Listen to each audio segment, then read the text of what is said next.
Nah inilah gitu loh, kalau manusia sudah tidak peduli lagi dengan yang namanya etika dan kepantasan, dan hanya mengedepankan kepentingan pribadi saja. Lebih baik ya kita itu kalah dengan terhormat ya daripada kita itu kalah dengan cara-cara yang memalukan. Ya. Fitnah aja, karena nggak suka melihat Demokrat berkembang menjadi partai yang jauh lebih baik, menjadi moderate and smart party gitu. Lebih baik saya mati dengan pedang terhunus daripada saya mati kayak tukus dibuang ke Comberan. Nggak akan hadap. Mahfud MD, Menko Polhukam sudah menyampaikan itu JR itu tidak ada gunanya, itu salah sasaran. Ini profesor hukum juga loh, ya, mantan ketua Mahkamah Konstitusi, ya sudah menyampaikan itu, dan menteri juga, dan kemudian ada Pak Prof Jimli juga, pakar hukum tata negara juga, mantan ketua Mahkamah Konstitusi. Saya ingin menegakkan hukum dengan cara yang benar, dengan adil, dan tidak akan menggunakan cara-cara yang tidak fair. Saya itu prinsip saya selalu mengatakan itu lebih baik ya kita itu kalah dengan terhormat ya daripada kita itu kalah dengan cara-cara yang memalukan. Saya nggak tahu ya jabatan orang hukum paling hebat di negeri ini selain ketua Mahkamah Konstitusi, apalagi kan ketua Mahkamah Agung kan baik gitu.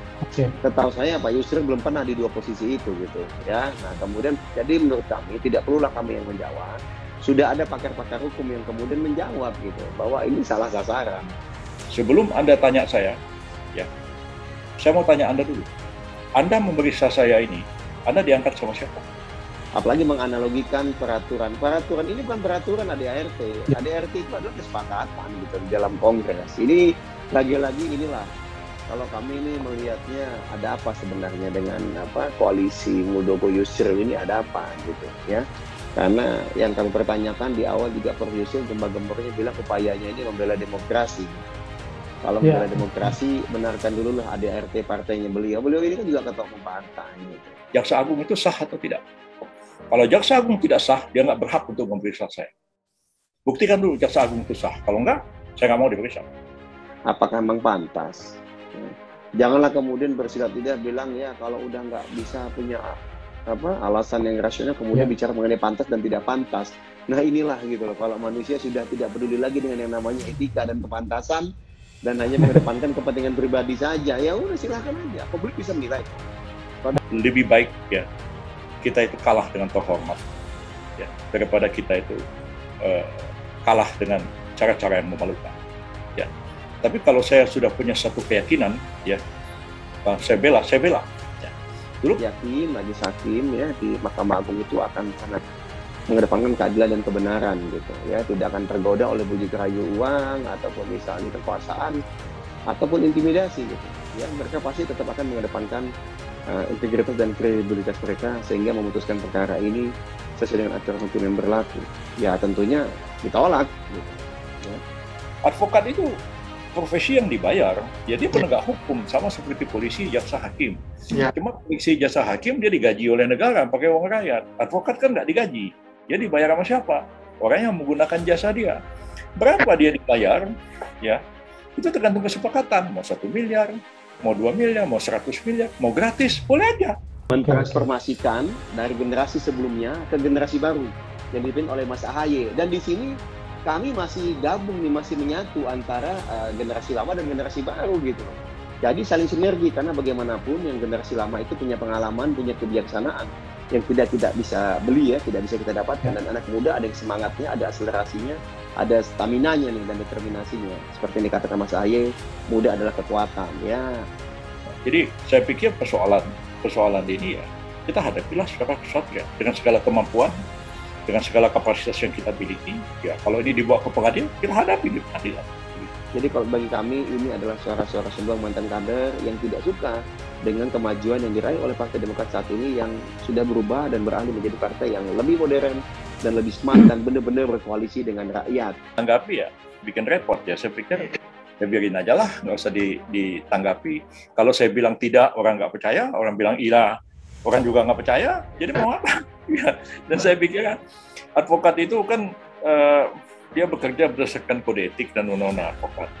ya hubungan dia dengan klien itu kan hubungan antar mereka dan itu tidak menyangkut orang lain ya.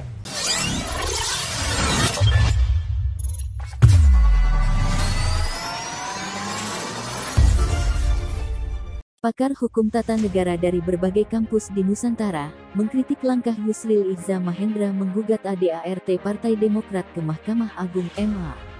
Langkah hukum tersebut dinilai sebagai manipulasi intelektual yang berpotensi menimbulkan kekacauan hukum. Peraturan itu dibuat oleh lembaga negara. Bagaimana mungkin partai itu dianggap sebagai lembaga negara? ADART itu konstitusi bagi partai, internal partai, kata Lektor Kepala Hukum Tata Negara UGM Zainal Arifin Mokhtar dalam keterangannya. Dia mengatakan, secara ketatanegaraan mustahil untuk menyamakan ADART dengan peraturan perundang-undangan. Menurutnya, yang bisa dibawa ke MA itu adalah peraturan perundang-undangan sedangkan ADART itu bukan peraturan perundang-undangan. Direktur Universitas Andalas Ferry Amsari mengatakan bahwa MA tidak berwenang menguji ADART Parpol karena sifatnya keputusan yang tidak berada di bawah undang-undang. Dia mengatakan, ADART adalah aturan yang sifatnya hanya mengikat untuk kader parpol yang bersangkutan. Dia melanjutkan, pihak yang berhak melayangkan gugatan harus merupakan kader dari partai yang bersangkutan. Sementara, 4 orang yang mengajukan gugatan judicial review ke MA sudah tidak lagi berstatus kader Partai Demokrat karena sudah dipecat. Bayangkan semua warga negara bakal bisa menguji ADART parpol manapun. Stabilitas parpol akan terganggu, katanya. Dosen Hukum Universitas Islam Indonesia Lutfi Yazid menyoroti potensi anarkisme hukum dari gugatan tersebut. Dia mengatakan, jika MA sampai mengabulkan judicial review terhadap ADART Partai Demokrat, maka ini akan membuka gerbang anarkisme hukum legal anarchism, sebab setiap orang dapat mengajukan permohonan judicial review terhadap ADART partai politik atau organisasinya sehingga menafikan kepastian hukum. Guru Besar Hukum Tata Negara Universitas Hasanuddin Unhas Aminuddin Ilmar mengingatkan pengesahan pendirian partai politik, termasuk di dalamnya anggaran pasar partai politik, telah melalui proses penelitian atau verifikasi oleh Kemenkumham untuk disahkan sebagai badan hukum. Kalaupun ada peraturan dan keputusan yang dibuat parpol yang tidak sesuai dengan ADART parpol, apalagi bertentangan dengan ketentuan peraturan perundang-undangan, maka tentu saja peraturan atau keputusan partai politik itulah yang haruslah diuji, apakah absah ataukah tidak, ujarnya. Sehingga kata dia, bukan anggaran dasarnya yang harus digugat, tetapi peraturan atau keputusan dari partai politik tersebut yang bertentangan. Berdasarkan teori dan ilmu perundang-undangan, dosen ilmu perundang-undangan Universitas Brawijaya Malang, Aan Eko Widiarto juga menyimpulkan bahwa judicial review tidak bisa dilakukan terhadap ADART Partai Demokrat karena tidak termasuk dalam pengertian perundang-undangan. Dampak dari upaya uji materi terhadap ADART Partai Demokrat ini berbahaya. Karena dengan menggolongkan ADART sebagai peraturan perundang-undangan, maka hanya akan memunculkan dampak negara turut campur terhadap otonomi parpol.